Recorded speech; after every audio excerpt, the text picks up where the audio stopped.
listening skies resound, the rolling sea.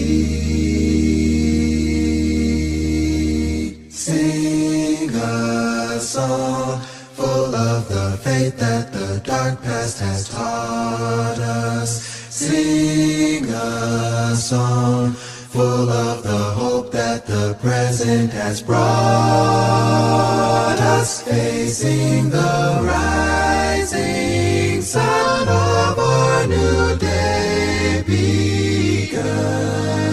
March on till victory is won.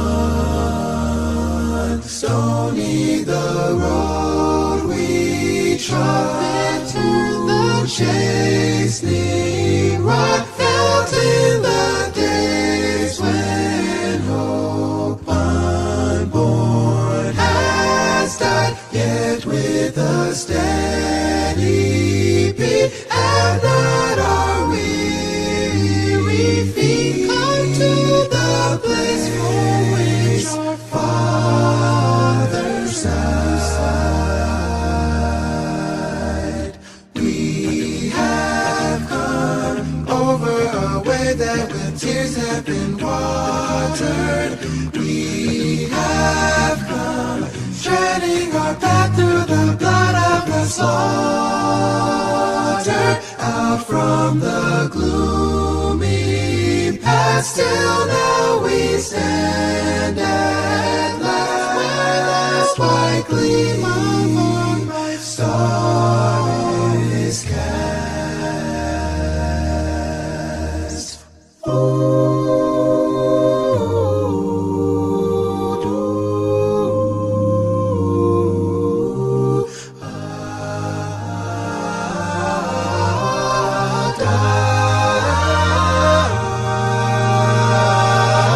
God of our weary years, God of our silent tears, thou who hast brought us thus far on the way, thou who hast by thy might led us into the light, keep us forever in the path we pray.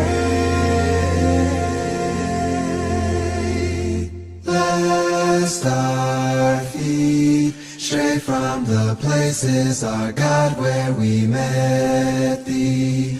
Lest our hearts, drunk of the wine of the world, we forget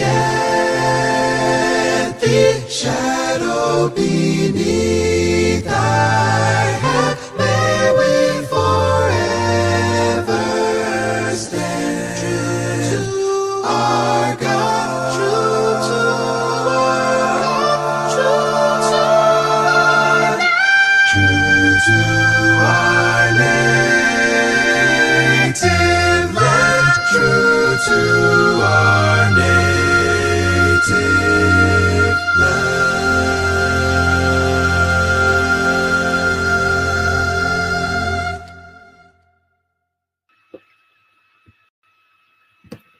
And welcome and good evening to a great celebration in the great memory and for the great legacy and honor of the late Dr. Martin Luther King Jr. I am Marcus Holmes, the facilitator of the Love and Stuff community. And thank you, Committed Sings. That was pre-recorded, but it was excellent. Give us some loves and likes in the comments wherever you are.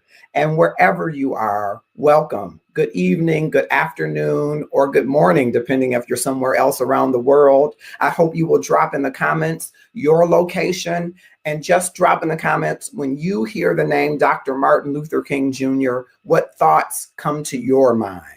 We wanted to pause in the Love and Stuff community, a community that we love, to talk about the beloved community today and to honor a great man, a drum major for justice, Dr. Martin Luther King Jr.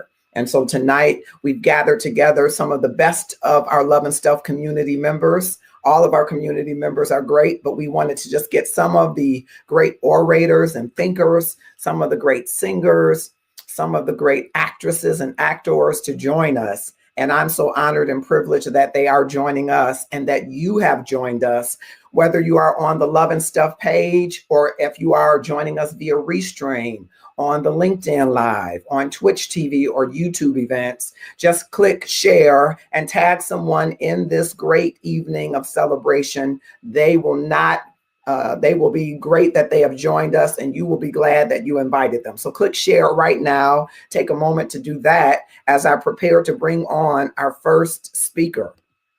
I'm so excited to have all of them here and so thankful for their time this evening. Reverend Darren Williams is the Ministry Director of Bible Studies at Antioch Baptist Church of Tulsa, Oklahoma, and he is no stranger to the Love and Stuff community. As a matter of fact, he is one of the voices that we love to elevate here. He is Detroit born and reared. He has a passion for his people and for the beloved community.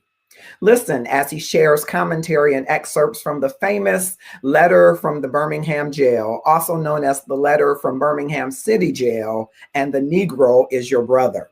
It's an open letter that was written on April 16th, 1963 by Dr. Martin Luther King Jr. It says that people have a moral responsibility to break unjust laws and to take direct action rather than waiting potentially forever for justice to come through the courts.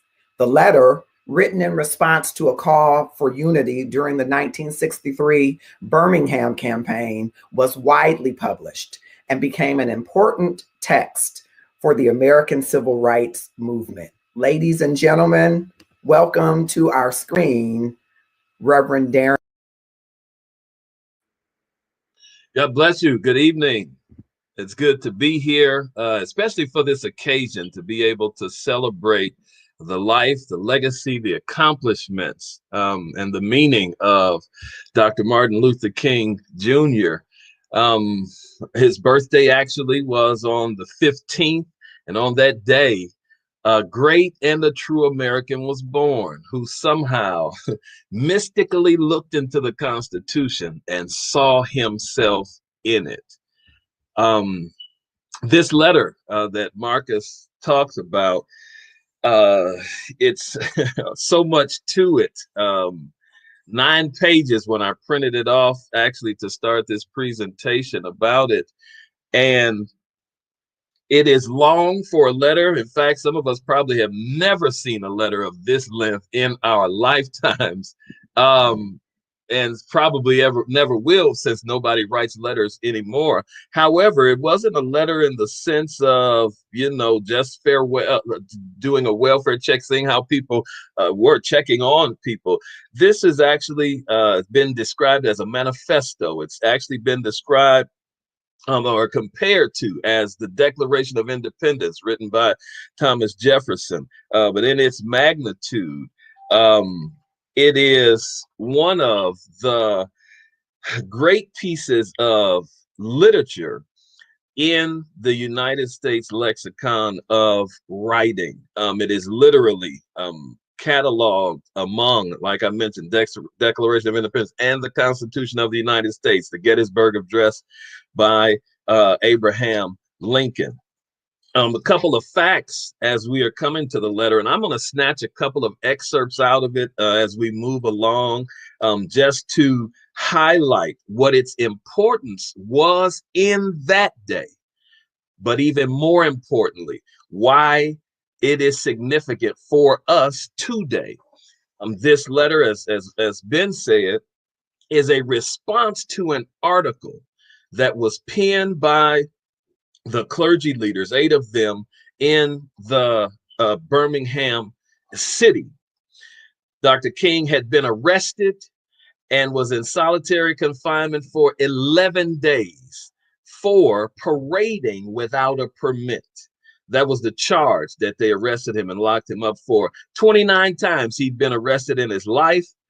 And this time, he was publicly lambasted by the religious leaders, white religious leaders, for what he had done. Very interestingly, he was in Montgomery, and he talks about this, in Birmingham, and he talks about this in the first part of the letter. because of the record that Alabama had in its injustice and oppression against African American people. Of course, you'll remember the Montgomery bus boycott, Montgomery, Alabama, which started Dr. King's career, started in Alabama. You'll remember Bloody Sunday in Selma, when Representative John Lewis and many others were brutalized for their freedom ride, Selma, Alabama. And then 5 months later in September, right there in Birmingham, the 16th Street Baptist Church will be bombed by Ku Klux Klan members. And Birmingham was so violent, and it was interesting, it's not mentioned in this letter, that the civil rights leaders nicknamed Birmingham Bombingham, because more bombings of African American people had occurred in that city and had been unsolved than any other city in the nation. Let me start where he starts with this letter. He's here in the jail, and he says, while confined here in the Birmingham City Jail, I came across your recent statement calling my present activities unwise and untimely. He addresses it, my dear fellow clergymen.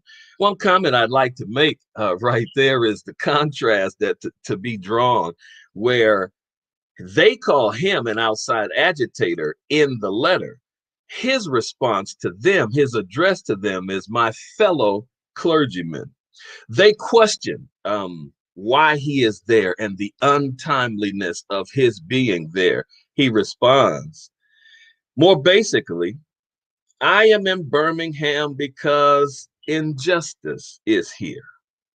And so in his work, which is his life's calling, they are questioning his presence there. And he is saying it is there because the very thing that his life has been given to is alive and well there in Birmingham. He does something then very interesting in this letter, which is considered by some, I mentioned before, as a manifesto, but he very detailed and succinctly lays out what the whole process and purpose of nonviolent direct action is. He says in nonviolent campaign, there are 4 very basic steps: collection of facts to determine whether injustices exist, negotiations, self-purification, and direct action. We have gone through all of these steps in Birmingham. I want to highlight that because I think it's very important, and even it's imperative for us to know that in the times of protest that we are living in right now, we need to take a very serious look at how they, during the civil rights movement and in the times of that movement, they didn't just take a reaction to whatever had happened and run out in the streets and start doing something and carrying signs and marching and things. No, but they went through a 4-step plan in order to ensure not only that what they were doing was justified, but that there would be some result, some positive and effective result that came from those things. Let me just make a couple of other notes about what he says here, and because again, with a 9-page letter, I won't be able to deal with it all. He deals with in this letter issues that we just saw cause this nation to erupt in the violent protests in Washington, D.C. What is that? He talks about voter fraud, voter suppression, and disenfranchisement, not cooked up and trumped up charges like we just saw, but the veritable facts of how African Americans have been disenfranchised in the voting process. And he points to it right there in Alabama. He talks about the justification of the struggle, about how he has to explain to his daughter how she just seen the commercial of Funtown on TV, and he has to explain to her that she can't go because it's closed to Negro children. He deals with the disappointment of the white church. And there he says that he thought of anybody who would understand the justice of their cause, that it would be the white church, at least the leaders of the white church. And I have to say here, sisters and brothers, because I'm about right at my time, I have to say here that the reality of the importance of this letter for our day, because almost point by point, everything that Dr. King was in Birmingham to address almost nearly still exists in the United States of America today. Not just cornered off in Birmingham, but across these United States. These same issues are there. And I believe for us that we still deal with white supremacy and racism in the way we do in this country, just like Dr. King says, because the white church has not stepped up and denounced these behaviors, practices, and attitudes as being antithetical to the kingdom of God. The white church has got to step up, because white supremacy is not created by African American people. Racism, anti-Black racism, is not created against by African American people. White people have done those things, and it's got to be the white church. White people have got to address that. Last thing, there are quotes, famous quotes of his that come from this letter. One of those: injustice anywhere is a threat to justice everywhere. Freedom is never given up by the oppressor, but it must be demanded by the oppressed. Justice too long delayed is justice denied. This letter, again, very important. Another reason, because in colleges and universities today, government and history classes teach this letter. English and literature classes teach this letter because of how expertly penned it was. I urge you, I suggest to you all to take it and read it for yourself. It's a lengthy read, but I guarantee you it's worth every moment of the time that you'll put in reading it. And what you'll realize, that as great as an orator and speaker as Dr. King was, it's not just hype, because from his pen, that same kind of greatness exists. God bless you tonight. Let's celebrate the man who has done so much, in my estimation, single-handedly has done more than any other leader to garner civil rights, human rights for people. Amen. God bless you.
Bravo to Carolyn Tribune Brewer, who recorded that piece and arranged that piece. Bravo to her. Give us some hearts and likes and thumbs up. Thank you so much for that. And Darren Williams, the Reverend Darren Williams, thank you for your commentary on the letter from the Birmingham jail. We're off to a great start and a magnanimous evening, and I am excited. Valencia Etner is the senior pastor and servant leader of Miles Chapel CME Church in Houston, Texas. And she is a seminal voice in the Love and Stuff community. Mama V, as she's affectionately known to us, comes from a generations of preachers and social activism. She is also a noted singer, writer, and actress, having starred in many roles throughout her career, including a portrayal of the Queen of Soul, the late Miss Aretha Franklin.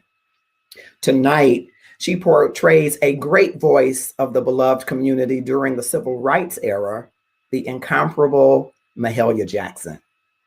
If the legendary gospel vocalist Mahalia Jackson had been somewhere other than the National Mall in Washington, D.C. on August 28, 1963, her place in history would still have been assured purely on the basis of her musical legacy.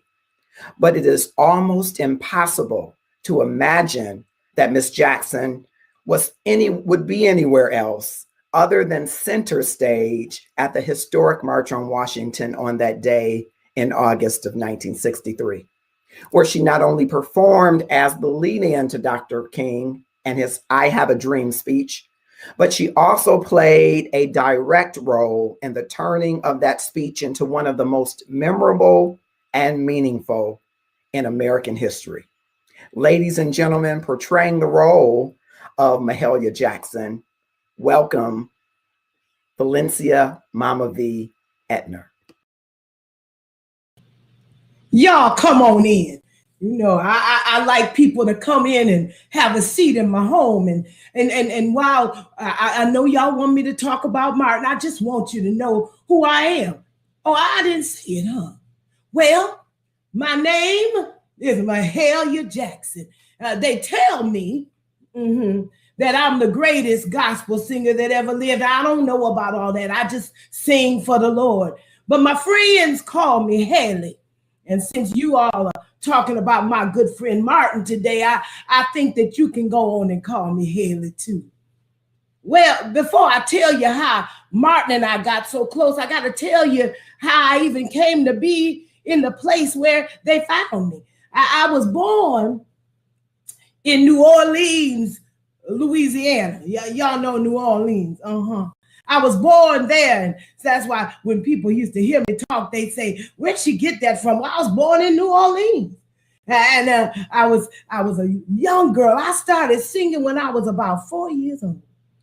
I was singing in the churches, and people were listening to me sing, and they said, "Haley, you can't stay here. You got to go up north." Everybody was kind of going up north, but my mama kind of didn't want me to do that. But eventually, my aunties up in Chicago kind of got her to understand that I had a gift. And so when I was 15 years old, 15, I went to Chicago, Illinois. I thought I was going to become a nurse, but I just had singing in my soul. And I kept singing for churches and singing for churches, sang for Salem and sang for other churches where people were coming in from all over and listening to Lil Haley sing. Well, I kept on singing. I got a lot of opportunities to sing.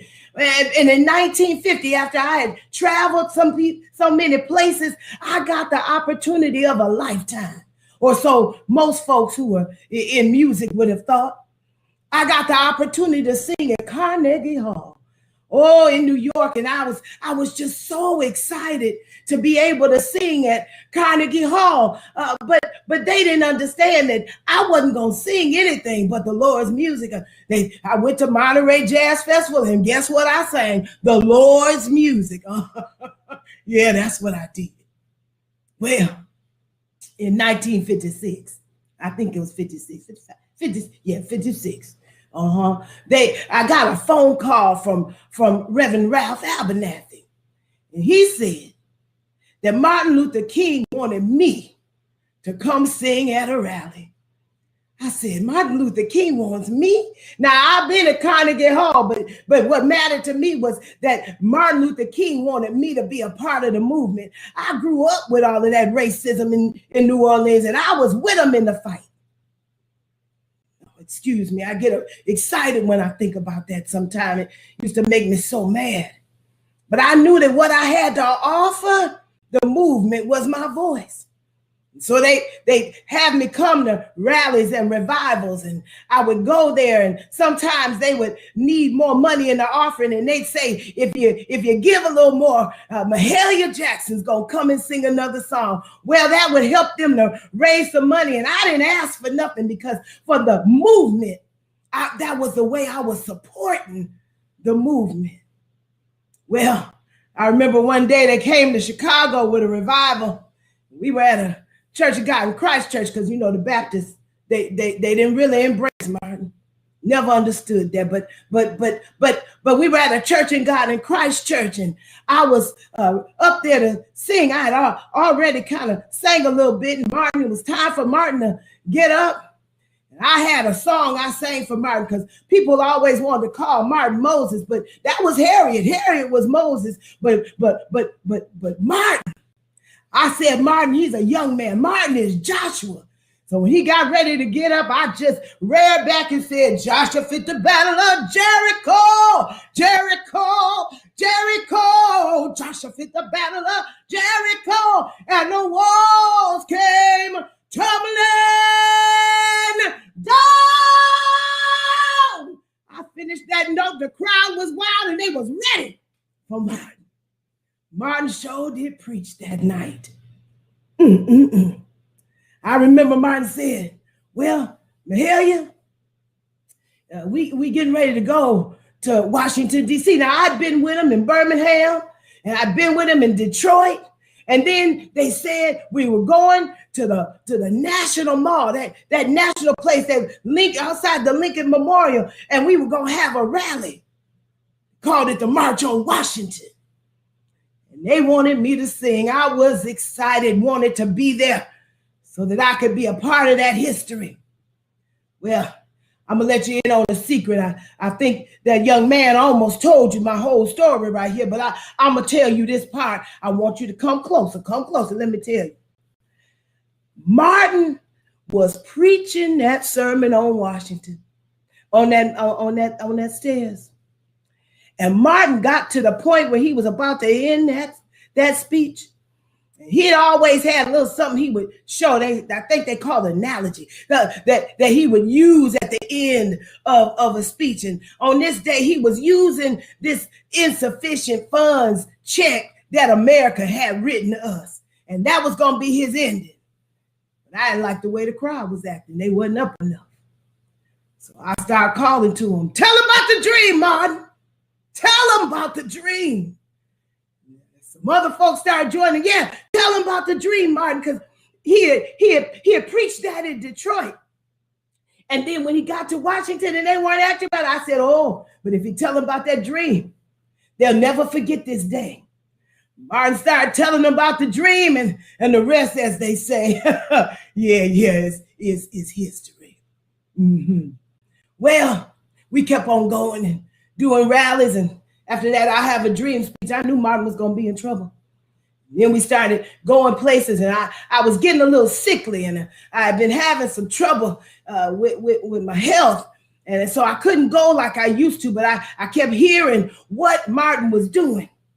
And Martin said, look, Haley, if I go before you, I want you to sing that Precious Lord for me.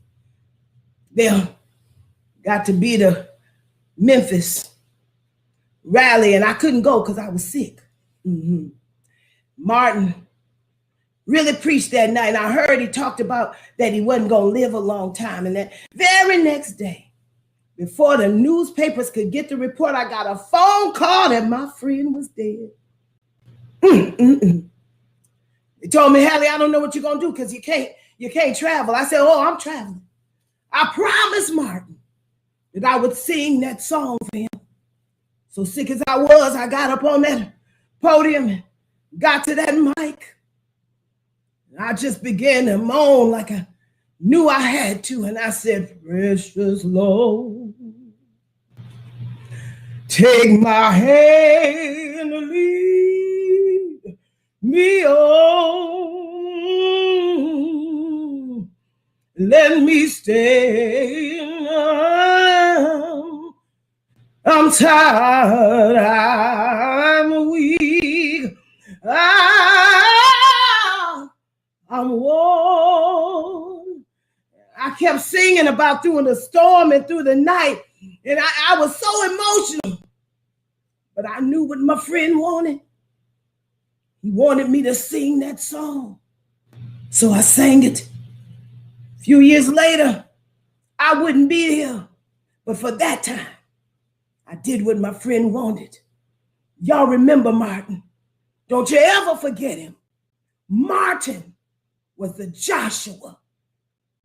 He kept fitting that battle. He gave us the baton.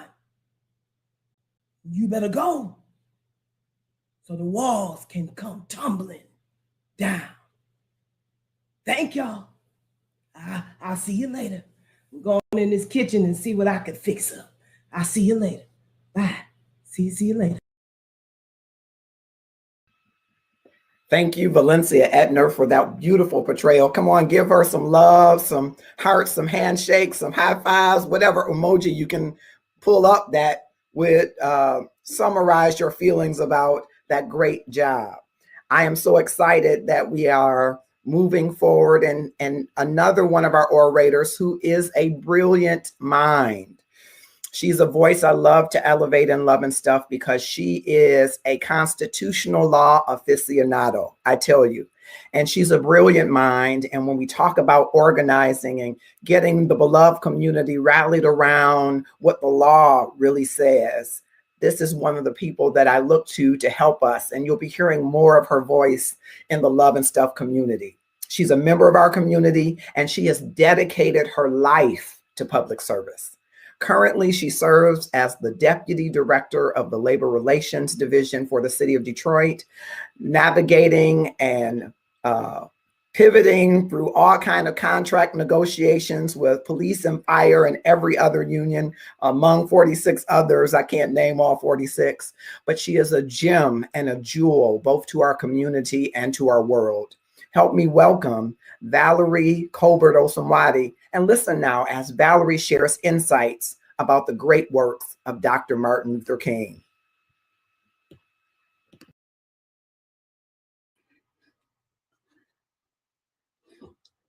Good evening, and I really appreciate the opportunity to talk about Dr. Martin Luther King. For many of us, he remains frozen on the steps of the Lincoln Memorial, delivering the words of the I Have a Dream speech. And as I began reading the writings and the speeches of Dr. Martin Luther King and actually looking at footage of film footage and also looking at documentaries, just trying to figure out what I wanted to talk about, it struck me how extraordinary Dr. Martin Luther King was.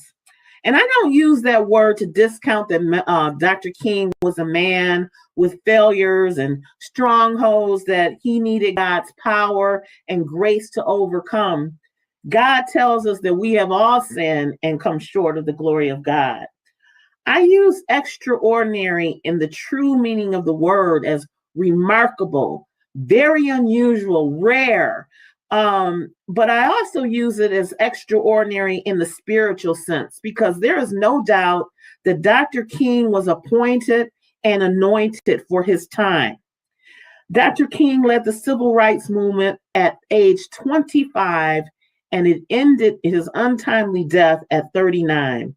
He never let youth be an excuse for any failure as it related to serving his people. As a matter of fact, I'm always reminded when I think of him of the scripture that says, "Don't let any man anyone look down on you because you are young, but set an example for believers in speech and conduct, in love, in faith, and in purity. This is what Paul told Timothy, the young Timothy, when he was a disciple and new into the ministry.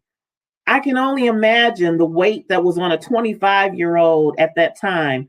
But at that time, Dr. King utilized his speech, utilized his youth for its power, its strength, but he never used it as an excuse to not perform. He also had this magnificent and divine anointed gift to speak and to lead and to persevere and to inspire. It reminds me again of the scripture that says you're to stir up the gift.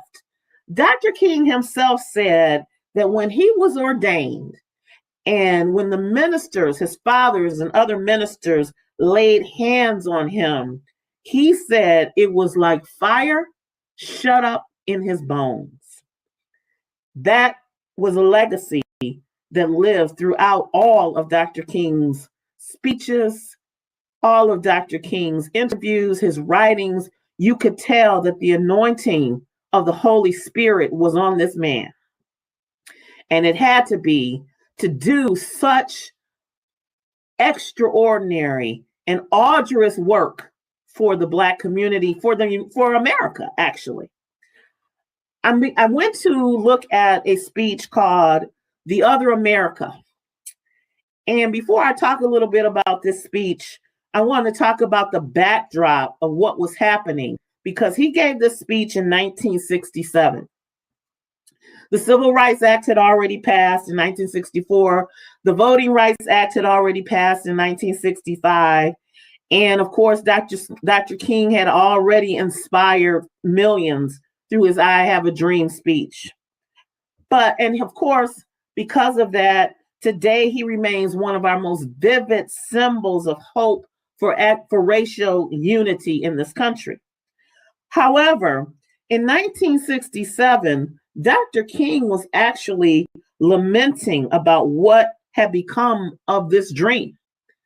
He talked about in a speech that life was made up of a series of shattered dreams that we all had to deal with. And he actually talked about how his dream had become a nightmare in America, particularly in 1967. We all know that riots were happening. There was racial discord across the country, and Dr. King had to live with that.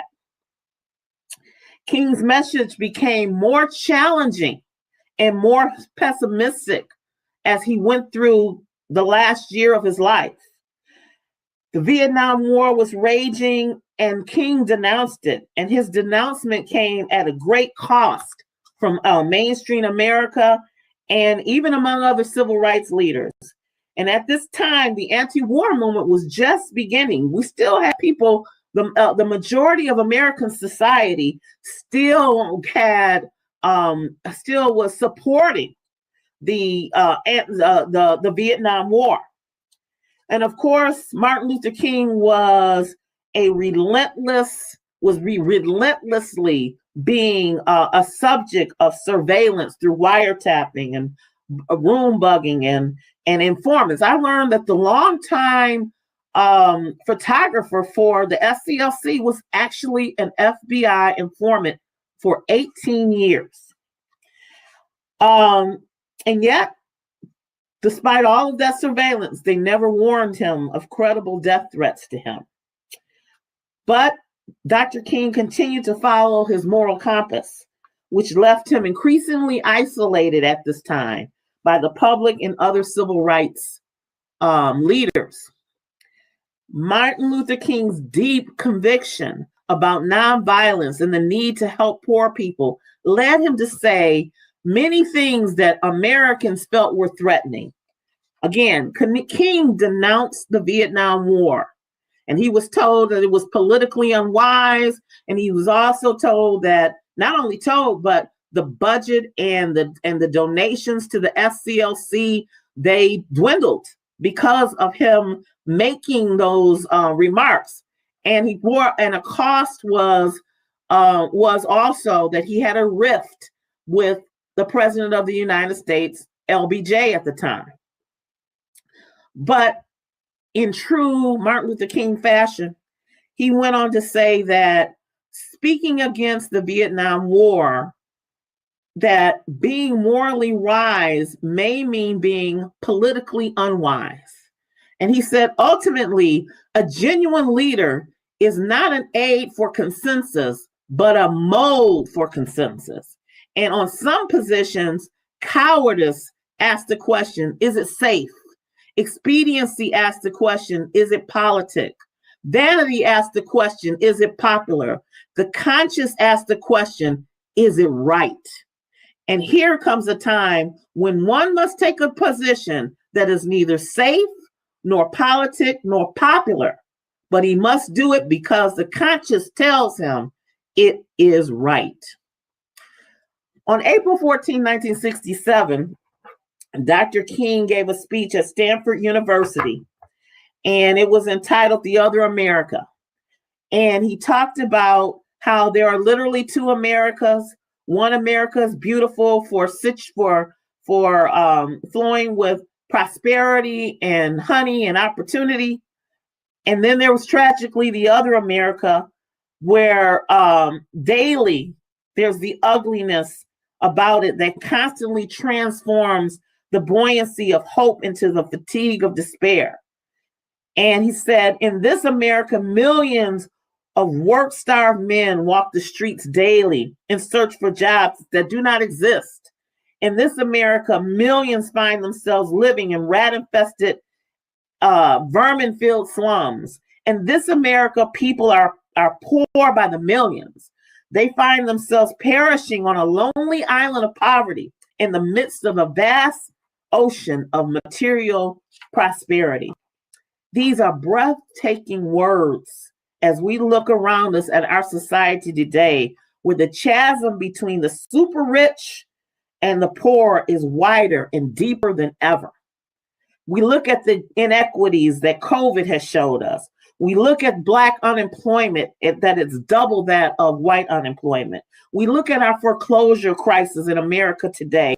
We look at the disparity in Black and white residential segregation remains. And most glaringly, we look at the disparity in our criminal justice system. And we still see that there are two Americas in this country.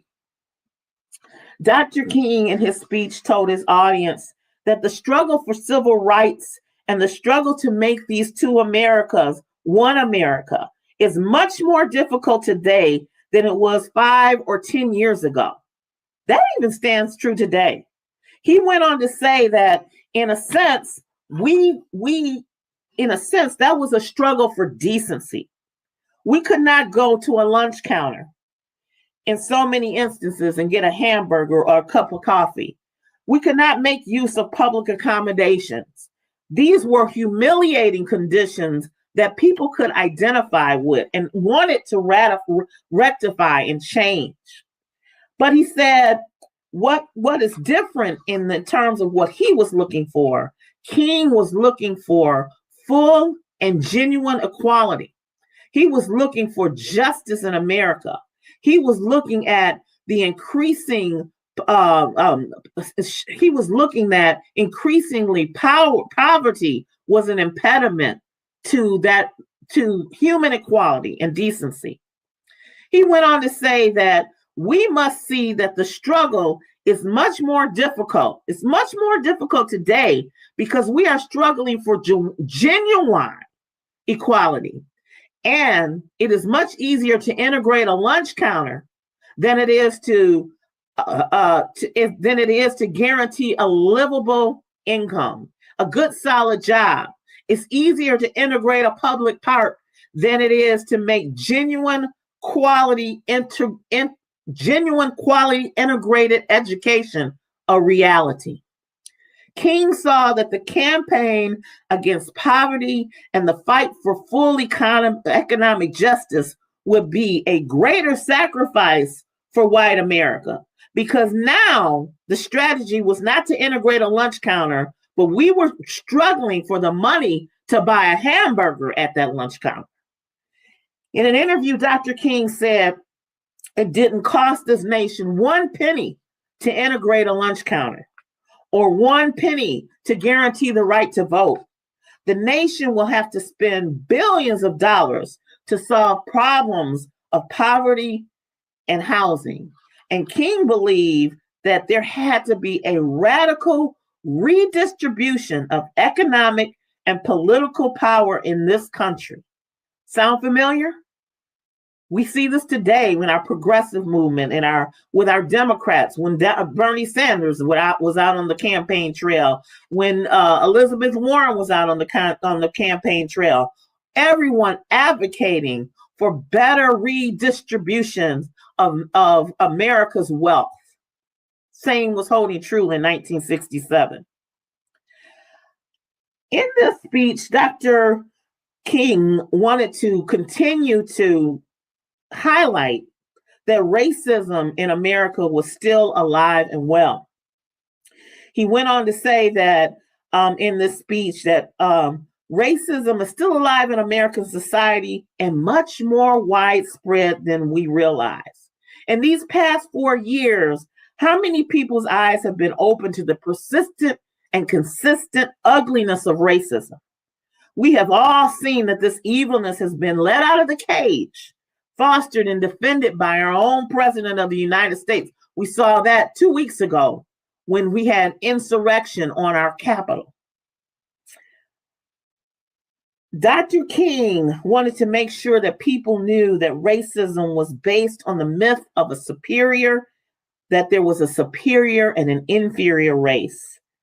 And he went on to say that I say that however unpleasant it is, we must honestly see and admit that racism is still deeply rooted all over America, and it is still deeply rooted in the North, and is still deeply rooted in the South. Again, these words were spoken in 1967, and in 2021, America is still wrestling with, confronting, and admitting to the deep roots of racism in our societal institutions. There's so much that I want to say, and I'm going to skip a little bit. And he went on to talk about how there were so many myths surrounded by the need for radical change. He went on to talk about how one of the main myths was that legislation could not end. He said, ending racism and human inequality can only be achieved by changing the heart. That was the fallacy.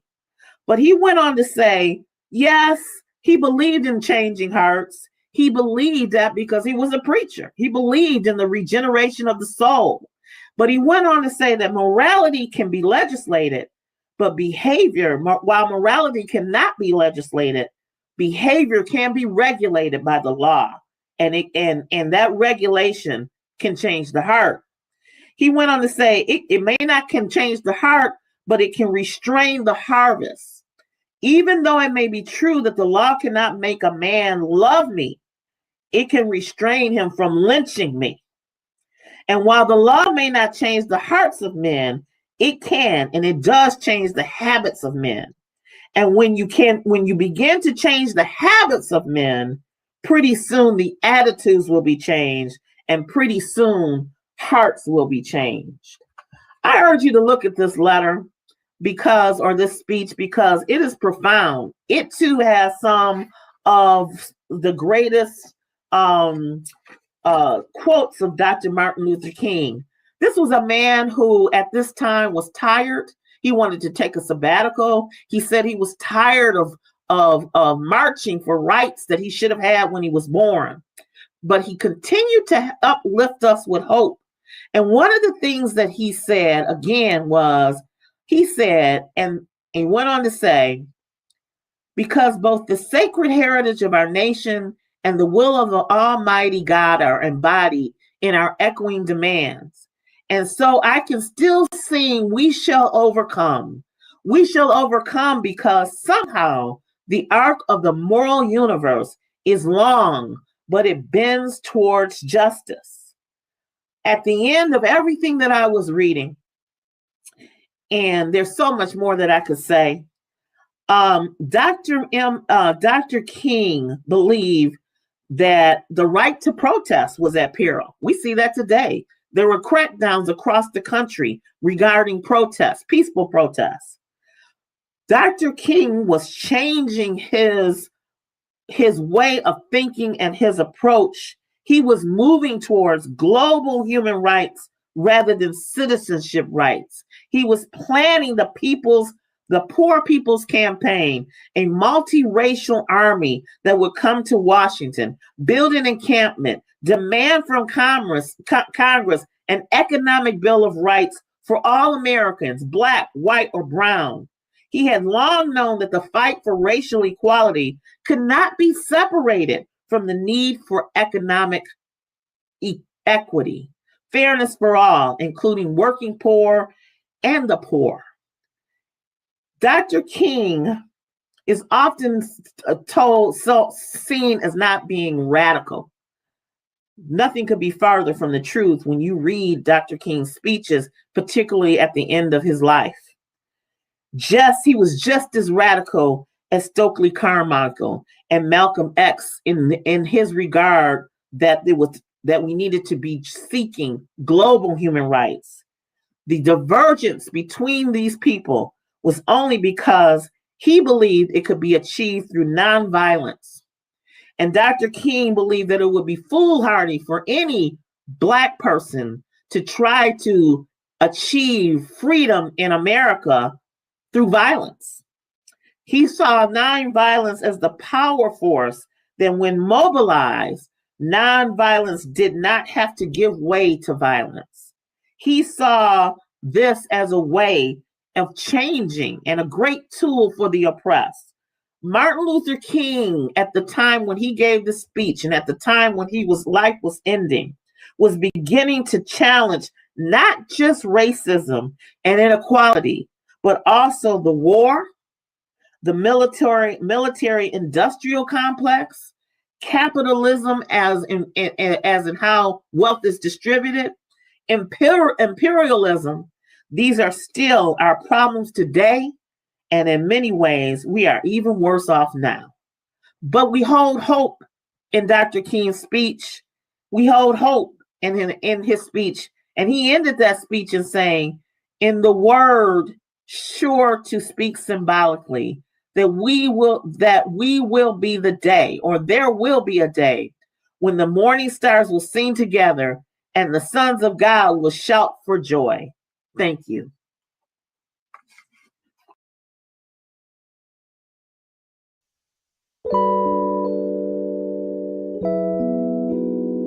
He's got the whole world in his hands.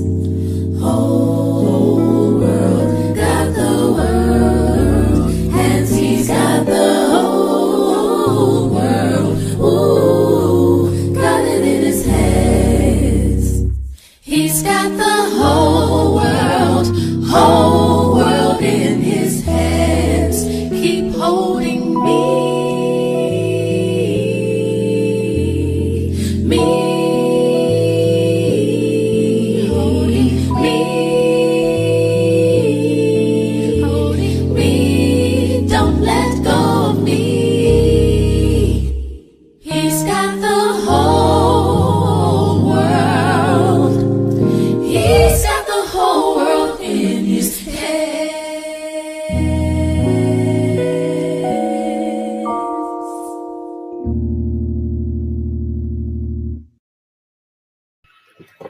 Outstanding. Valerie Colbert Asomwadi, give her a round of applause. And we know that's hearts and emojis shooting throughout the screen. What an informed sharing of thoughts across Dr. King. And I agree with her. He was radical. We often hear people say he wasn't radical, but as she highlighted for us, there are many aspects of his writings that reveal to us his heart and mind concerning the need for our world to change. And so thank you for that, Valerie Colbert Osomwadi. I may have mispronounced that again. And Carolyn Tribune Brewer. Thank you for that. He's got the whole world in his hands. Beautiful, beautiful. And so now we're going to another person in our Love and Stuff community. Aria Moody is an actor, singer, voice actor, public speaker, writer, former dance and choreographer, trainer, and educator. She does it all. Aria has spent the majority of her acting career on Michigan stages for such productions as Single is the New Black, Hairspray, Rent, A Raisin in the Sun, and Colors Dream of the Master. Now taking on more roles in independent films, she has portrayed characters ranging from police officers and detectives, psychologists and other doctors, to mothers and girlfriends, and projects covering multiple genres, ranging from comedy to suspense. Her latest appearances include Mrs. Patton in the hilarious Not Left in Vegas and Aunt Rhonda in the suspenseful Cain and Abel. Tonight, Aria brings to us a portrayal of Reese Taylor, born December 31st, 1919, and departed this life December 28th, 2017. She was an African-American woman in Henry County, Alabama. Born and raised in sharecropping in the Jim Crow era in the South, she refused to remain silent about a brutal rape that she suffered, perpetrated by white men, which led to organizing in the African-American community on behalf of justice and civil rights. On September 3rd, 1944, she was kidnapped while leaving church and gang raped by 6 white men. Despite those men's confessions to authority, 2 grand juries subsequently declined to indict the men. No charges were ever brought against her assailants. It was the Committee for Equal Justice for Mrs. Reese Taylor, a Black women's organization formed to stop white men from raping Black women, that trained other activists such as Rosa Parks. As a preacher at Dexter Avenue Baptist Church in Montgomery, Alabama during the 50s, Dr. King took a bold and forthright position in favor of contraception, a stance that was far from common among Southern preachers in the day. In 2011, the Alabama legislature officially apologized to Mrs. Taylor on behalf of the state for, quote, its failure to prosecute her attackers, unquote. Taylor's rape, refusal to remain silent, and the subsequent court cases were among the early instances of nationwide protest and activism among the African-American community, and ended up providing an organizational spark in the civil rights movement. Ladies and gentlemen, the portrayal of Reese Taylor by actress Aria Moody.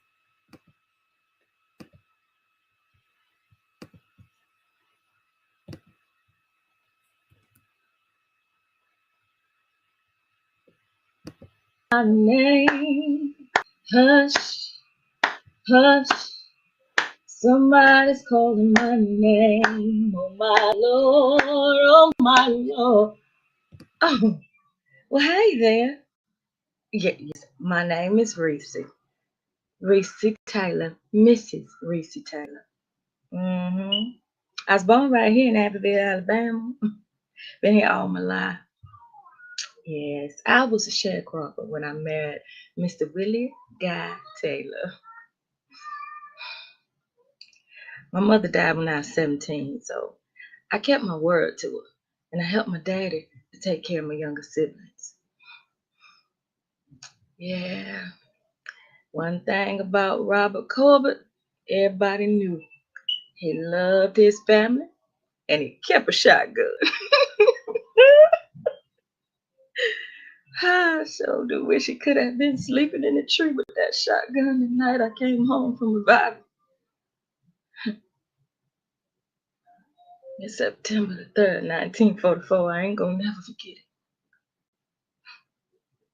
It was me and Miss Fanny and her son Wes walking home, and he carried a big old stick because we won't get bit by no foxes in the night. It's pretty peaceful. Coming from revival, we had such a high time in the Lord. It was wonderful. We were singing and dancing and shouting everywhere. Oh Lord, and did we pray? Ooh, and Pastor brought such a good, strong word. Thought everything was gonna be great. There was trouble brewing I couldn't even imagine. See, my brother said these boys had been circling around the church since about 8 o'clock. Now everybody know what time church get out. Now I saw them go past and saw them come back, and I didn't think nothing of it at first. And they stopped behind us. And it was 7 white boys. Now Miss Fanny said, look, don't y'all run. Don't y'all say nothing. Maybe if we just do what they say, they'd leave us alone. Well, child, by then it was too late. My feet was already running. I might have made it too. Except right there at the edge of the woods was this great big old fence. Couldn't get around it. Couldn't get over it. I had no choice. I had to turn around and go back. They was waiting on me too. Miss Fanny and Wes was standing stock still. Wes had thrown that stick away. You know, he knew he wasn't no match for no 7 men. He was just trying not to make it no worse. When I got back there, it was Hugo Wilson and them. And they pulled their gun and they said, get in the car. And I begged him. I said, please, sir, just let me go home to my baby. She only 9 months old, and her daddy not that good with her by herself. He just let me go to church and told me to come right back. Please, can I just go home to my baby? They laughed at me. Said, nigga, get in the car.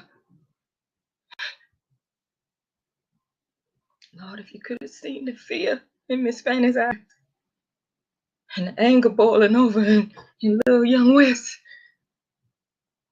They felt as helpless as I was. And you knew it.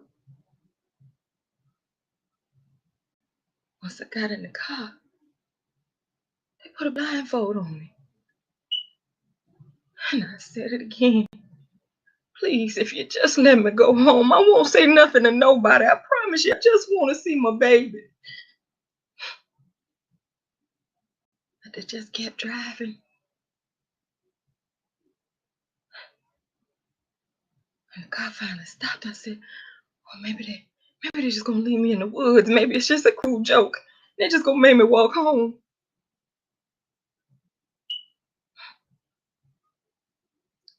No.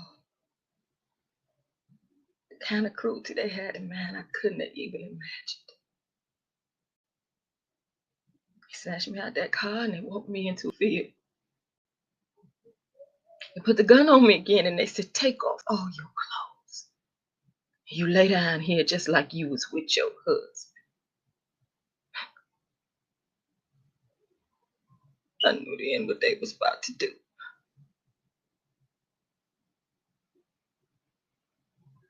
First it was Herbert Levitt. He was 18. Dillard York, he's 17. And Hugo Wilson, the driver, he wasn't but 16. And the Lee, he's 17 too. And that Joe Culpepper, he's 15. Robert Gamble, he was 17. And I guess Billy Howerton must have been standing guard or something. He was only 14.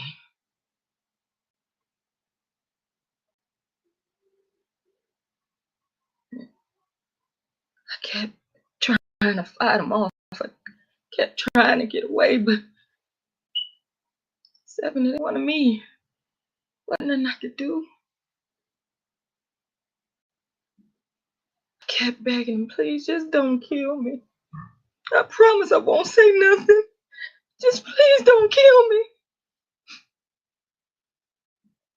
And I tell you, The Lord must have been with me that night for sure. They ain't killed me. They could have. All the things they did to my body.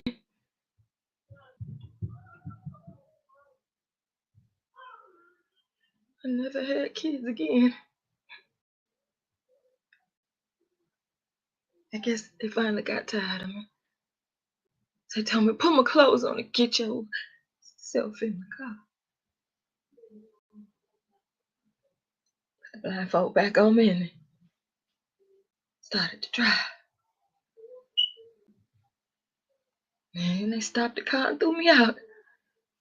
I snatched off that blindfold and I realized I was right there on the edge of town. Oh, it had to be God, because I mustered all the strength I could and I started to run. My husband and my daddy must have been looking for me because I saw my daddy up the road calling for me. I ran into his arms and he held me up like he always did. Soon after, Willie Guy came and the sheriff right behind him. I told him, man, I wasn't going to say nothing. But soon as I saw Sheriff Lockett, I told him everything. Everything! He went right away and got Hugo Wilson. Brought him back. He said, now, Reese, is this here one of the boys you said did this thing to you? I said, yes, sir. Yes, sir, that's him. That's one of them right there. He said, you lying whore. Can you believe that? He said that I wasn't no better than a prostitute. That they had paid me to do the terrible things they done to me. He said he didn't even know me before that night. Now that was a lie. I walked past his house almost every day.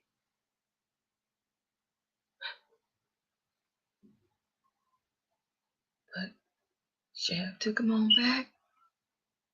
My dad and my husband took me on home. If I buy my house that night, so me and my husband and my baby had to move on with my daddy. And Daddy started sleeping in the trees with his shotgun again. That man sure was gonna protect his family no matter what. Now Billy Houghton, he only lived across the road from Daddy and him. He kept his distance. He wouldn't say not a mumbling word. We finally thought we might be getting a little piece of justice because they said we had to go to the grand jury. Then white men turned me right back around, said they wasn't going to try nobody for what I had to say. Lord, you should have seen black folk. They was in an uproar. They were so mad because we had witnesses, everything. But they said no, enough to charge them with. One of their attorneys even talked to my husband and said, hey, nigga, how about $600? Ain't that enough for raping your wife? Let's just forget this whole thing happened.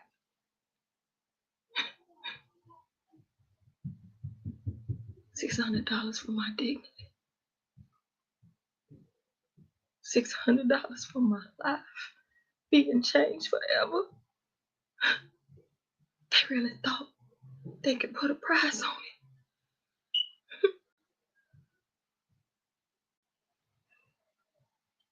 Didn't matter though, no.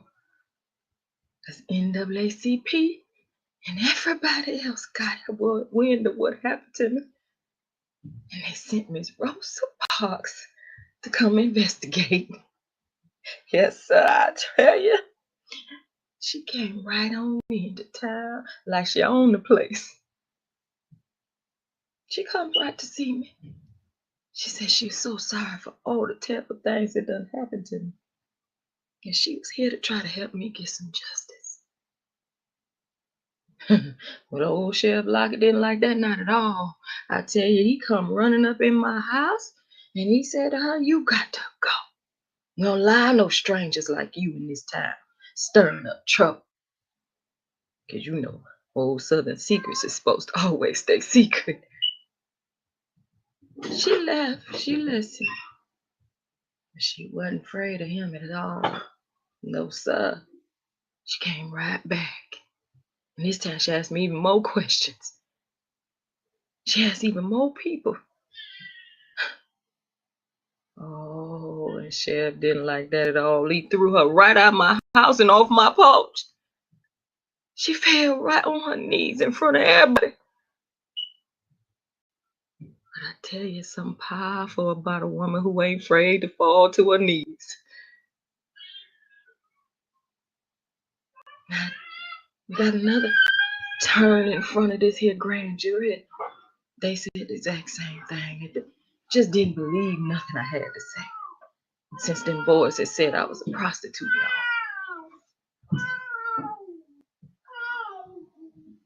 It was a long, hard road. But finally, one day, at least, the state of Alabama gave me an apology. They made a big to-do about it. It was all over the news. That wasn't much. But if you know how Alabama was back in them days, you know that was still a victory.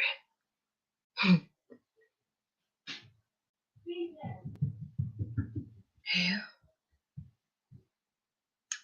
I never did get to see all that justice they thought we was gonna get. On December 28, 2017, I closed my eyes for the last time. But just like God was with me then, I get to be with him now. I'm so glad trouble don't last always. Oh, I'm so glad trouble don't last always.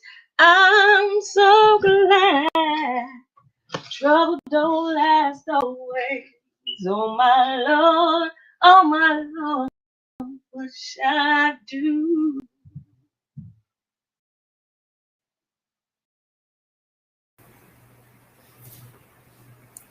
If I can help somebody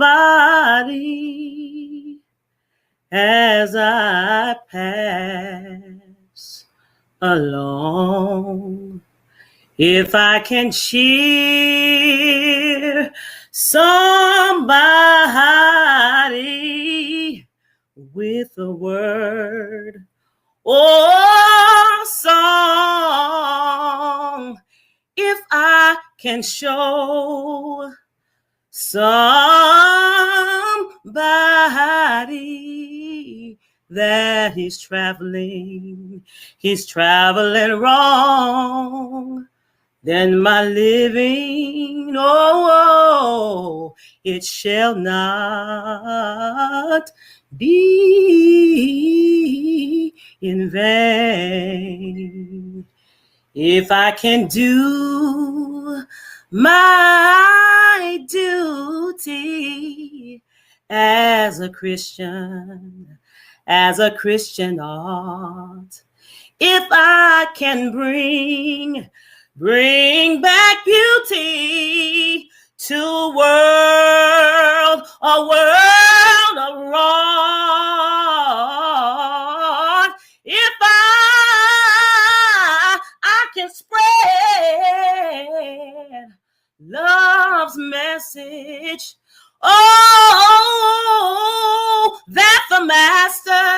that the master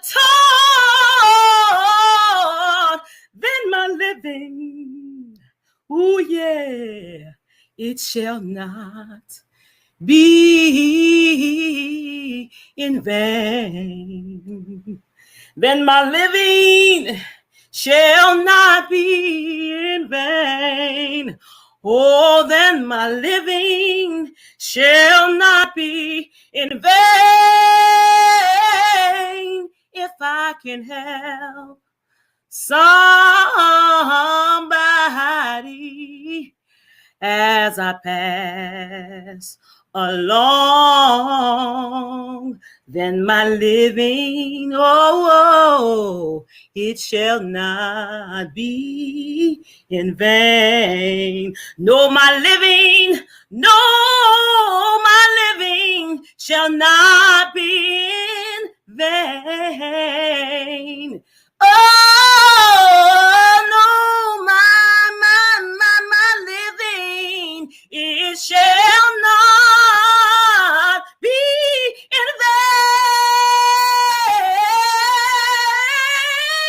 if I can show somebody, and if I can help them as I sing this song, then my living, it shall not. No, my living, it shall not. No, my living, it shall not be in vain. Oh, no, it won't be in vain. We're moving forward to another member of our Love and Stuff community, almost to our end. I hope that you are enjoying and having a great time with us. Actor, model, serialpreneur, Richard Dickey Mason is the brand ambassador for the Love and Stuff community. So he is the guy you see modeling all of our merchandise, and we are absolutely privileged and proud to have him as our brand ambassador. With countless webisodes, television appearances, commercials, films, and theater roles under his belt, Richard is always willing to share his great gifts and graces. Tonight, he shares on a noted member of the beloved community who recently passed away, the late Congressman John Lewis. Congressman Lewis was one of the Big Six leaders of groups who organized the 1963 March on Washington. He fulfilled many key roles in the civil rights movement and its actions to end legalized racial segregation in the United States. In 1965, he led the first of 3 Selma to Montgomery marches across the Edmund Pettus Bridge. In an incident which became known as Bloody Sunday, state troopers and police attacked the marchers, including Lewis. Ladies and gentlemen, the portrayal and information on the late Congressman John Lewis, who marched alongside Dr. King and was one of his proteges, actor Richard Dickey Mason.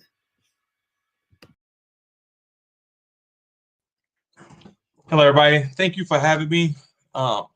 Just want to share a little bit about John Lewis. John Robert Lewis dedicated his whole entire life onto just serving and fighting for the rights of people of color. John Lewis was born February 21st, 1940, and unfortunately he passed July 17th, 2020 at the age of 80.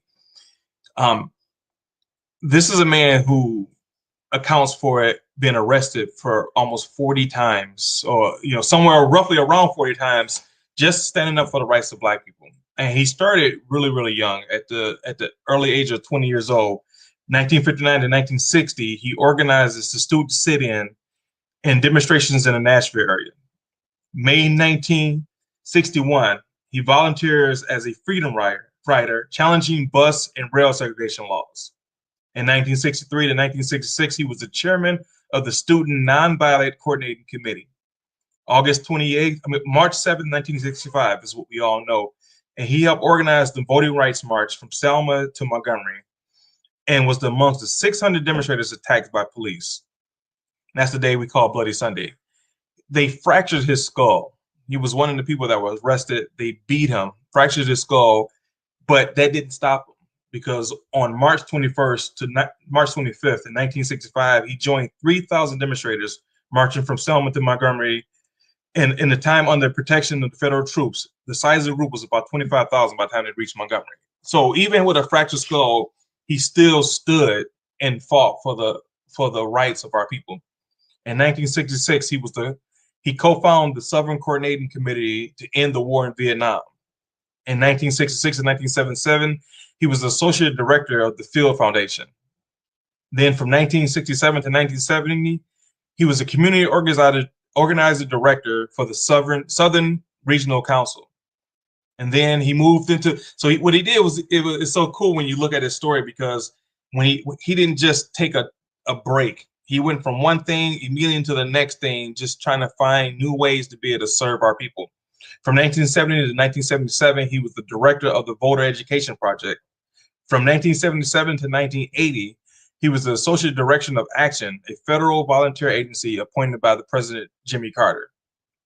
From 1982 to 1986, he joined the Atlanta City Council. And then from 1987 to 2020, he served at the House of U.S. Representatives for Georgia's 5th District.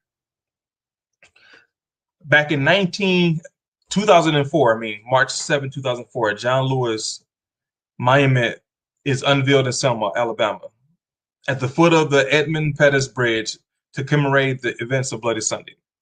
So one of the good things was that he was able to actually see his monument raised up while he was still alive. Sometimes we wait until after our leaders have passed on to finally commemorate them or to give them our flowers. But he was able to live and see his monument raised up. At the age of 69, just to show you how much he never stopped fighting, April 27, 2009, at the age of 69, he was arrested outside of the embassy of Sudan, where he was protesting the obstruction of the aid of the refugees in Darfur. February 15, 2011, Barack Obama awarded Lewis the President Medal of Freedom. So now we go up to that, at the age of 76, on June 22nd, 2016, Lewis leads the sit-in on the White House floor to protest inaction on gun control and try to push a vote preventing people on the terrorist watch list from buying guns. The demonstration draws 170 lawmakers. After about 25 hours, Democrats decide to end the sit-in, but vow to continue when Congress returns for the next session. So all the way up until he was not able to anymore, because he ended up being diagnosed with cancer, all the way up until that time that he just physically couldn't do it anymore, he continued to fight for the rights of our people. He stood next to Martin Luther King and continued out through his whole life the legal legacy on behalf of us. And he was the first lawmaker to be laid in state, African American. So one of his favorite poems was this, and I want to read this poem, was Invictus. It says, "Out of the night that covers me, black as the pit from pole to pole, I think whatever gods may be for my unconquerable soul.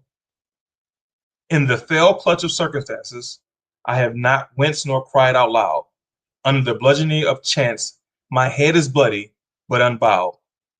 Beyond this place of wrath and tears looms but the horror of the shade, and yet the menace of the years finds and shall find me unafraid. It matters not how straight the gate, how charged with punishment the scroll. I am the master of my fate. I am the captain of my soul." Thank you.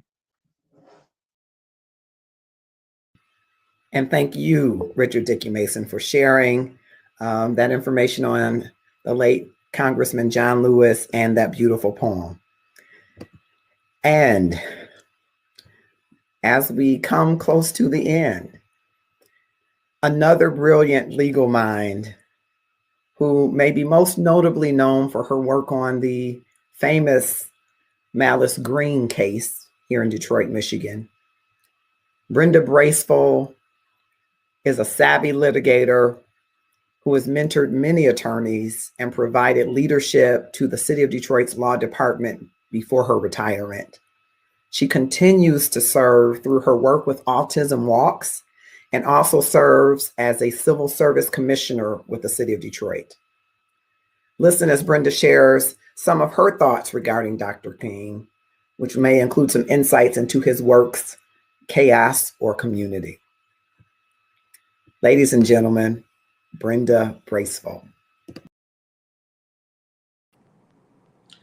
Thank you. And I want to extend my gratitude for Marcus Holmes for including me in such a distinguished group of presenters, performers, and participants, and also for just hosting Love and Stuff and seeking to educate, uplift, and inspire us.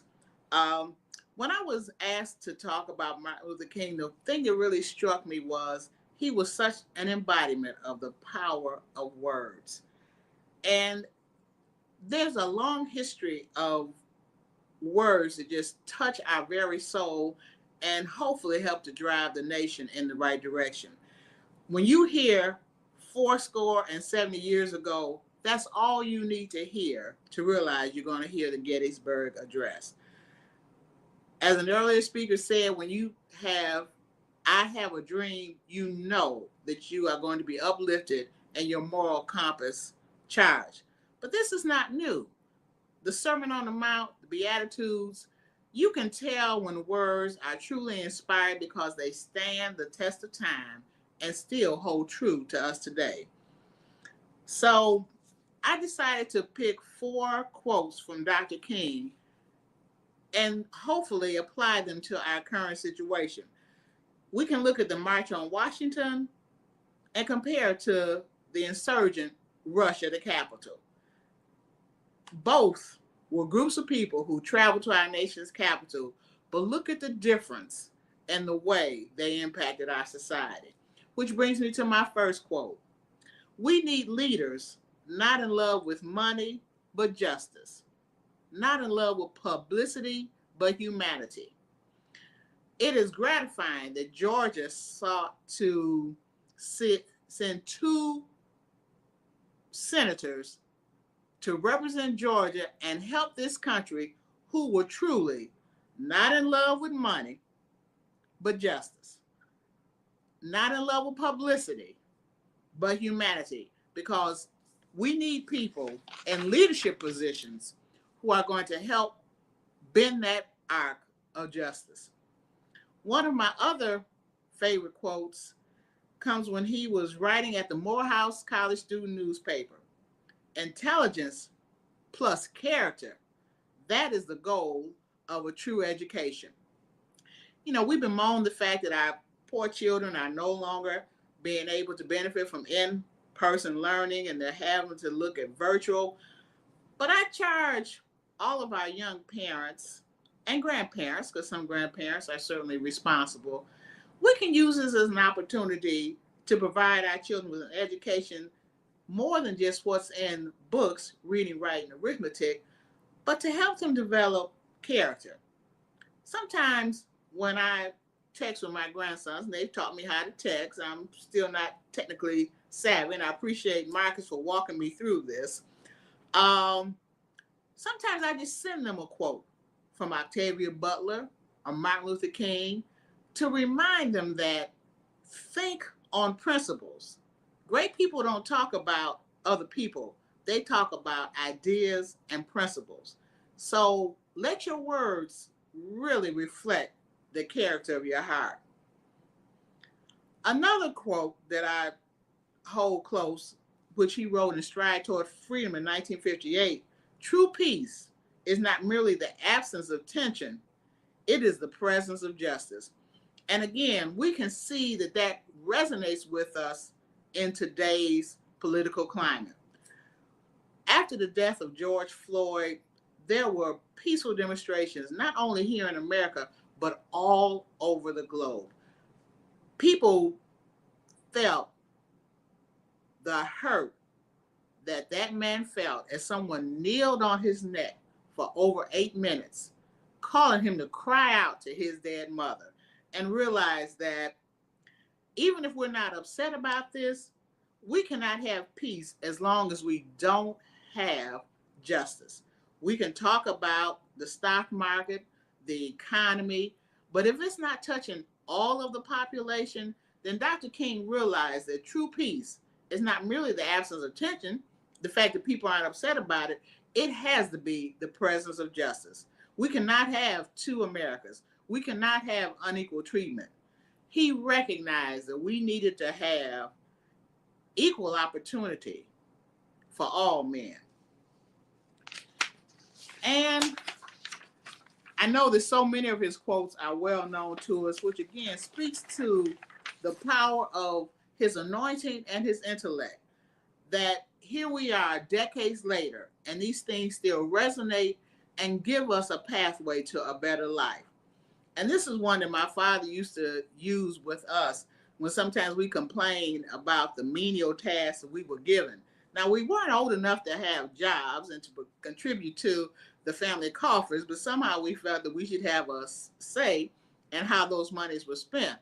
And taking out the trash and washing the dishes and mopping the floor just seemed beneath us. And he would always remind us, be a bush if you can't be a tree. If you can't be a highway, just be a trail. If you can't be a sun, be a star.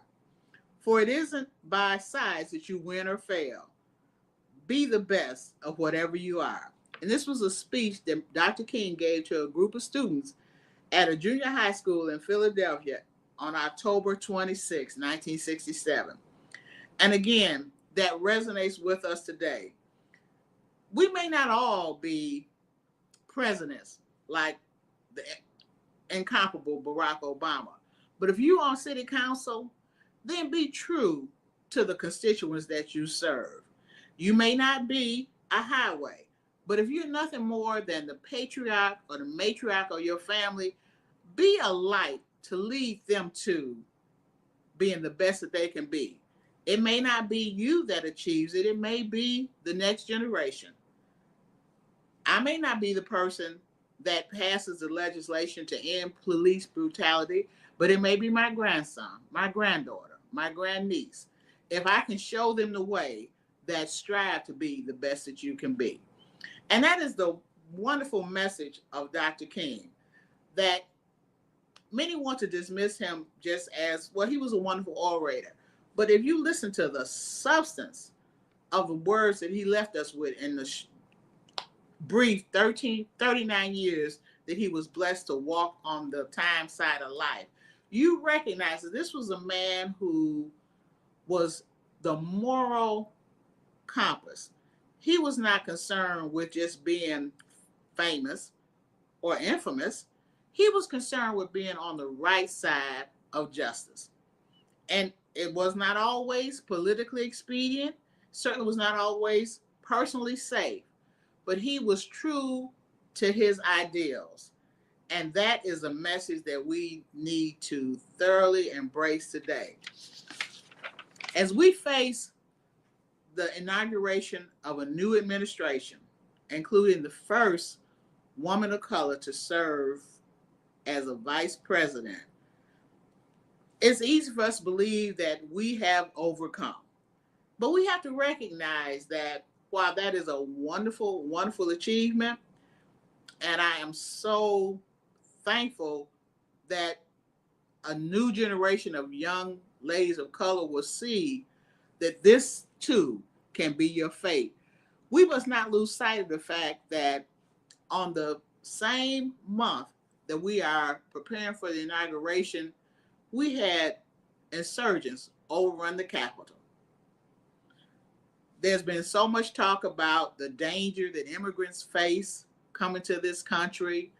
We still celebrate the unfortunate airplane uses missiles for 9/11, but there has not been sufficient conversation, no intelligent conversation about the danger that lies within. And when you look at the fall of great civilizations over the years, often it's like a cancer. It starts within. They're not always overthrown from the outside. So we need to have an honest conversation that making America great again, we have to first acknowledge that there are many flaws and things that we have to address before we can move this country forward. And Dr. King has left us a blueprint and a map.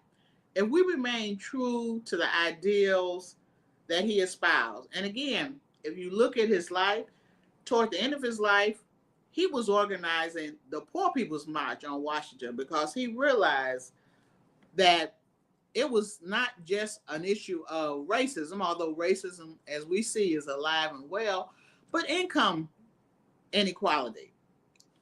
The failure of people to be able to maintain a decent standard of living, though they're working 40 hours a week.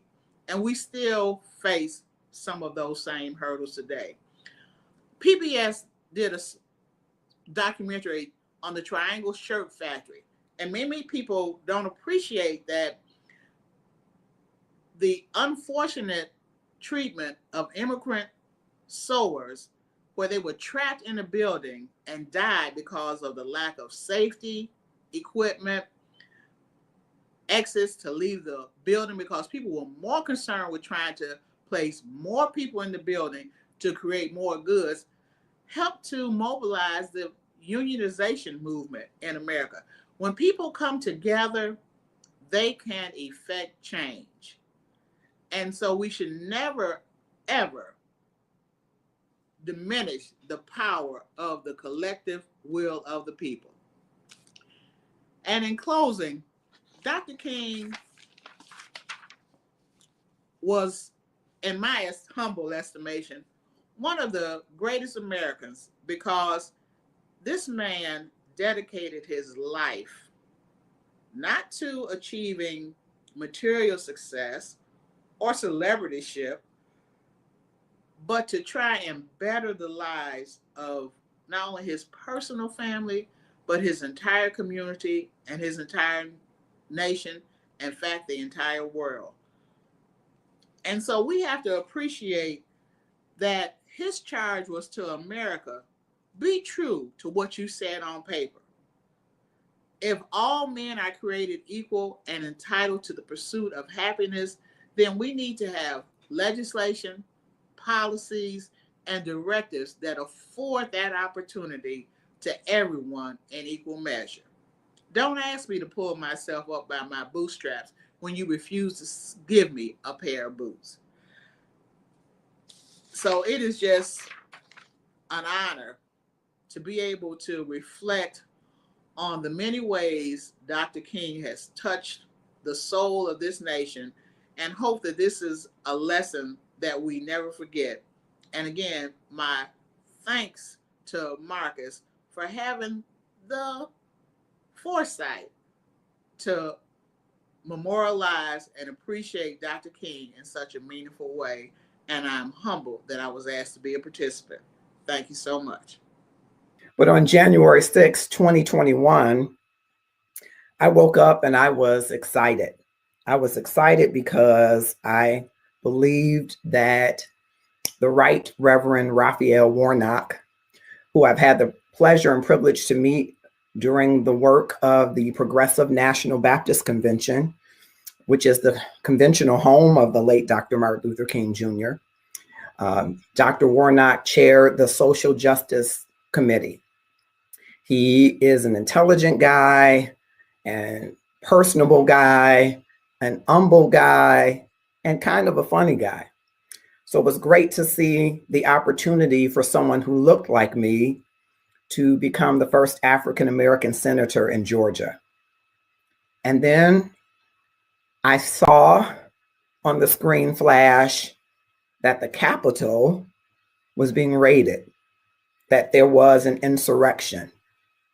And my first thought, and I don't know about you, was who could seize the Capitol? Where is security in this day and age? Who could take an entire building under siege?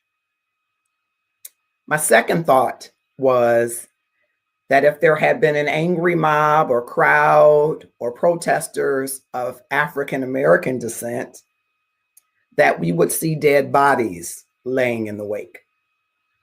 And I became angry. And I became frustrated. And then I remembered these words: We must forever conduct our struggle on the high plane of dignity and discipline. We must not allow our creative protest to degenerate into physical violence. Again and again, we must rise to the majestic heights of meeting physical force with soul force. The marvelous new militancy which has engulfed the Negro community must not lead us to a distrust of all white people, for many of our white brothers, as evidenced by their presence here today, have come to realize that their destiny is tied up with our destiny. And I thought about all of the great work of Dr. Martin Luther King Jr. that day. And I thought to read more of some of his work. And I read this that I'll share. This will be the day when all of God's children will all be able to sing with new meaning, "My country, 'tis of thee, sweet land of liberty. Of thee I sing, land where my fathers died, land of the pilgrim's pride. From every mountainside, let freedom ring." And if America is to be a great nation, this must become true. And so let freedom ring from the prodigious hilltops of New Hampshire. Let freedom ring from the mighty mountains of New York. Let freedom ring from the heightening Alleghenies of Pennsylvania. Let freedom ring from the snow-capped Rockies of Colorado. Let freedom ring from the curvaceous slopes of California. But not only that, let freedom ring from Stone Mountain of Georgia. Let freedom ring from Lookout Mountain of Tennessee. Let freedom ring from every hill and molehill of Mississippi. From every mountainside, let freedom ring. And when this happens, and when we allow freedom to ring, when we let it ring from every village and every hamlet, from every state and every city, we will be able to speed up that day when all of God's children, Black men and white men, Jews and Gentiles, Protestants and Catholics, will be able to join hands and sing in the words of the old Negro spiritual, "Free at last, free at last. Thank God Almighty, we are free at last." One day, if we come together, we may be free at last.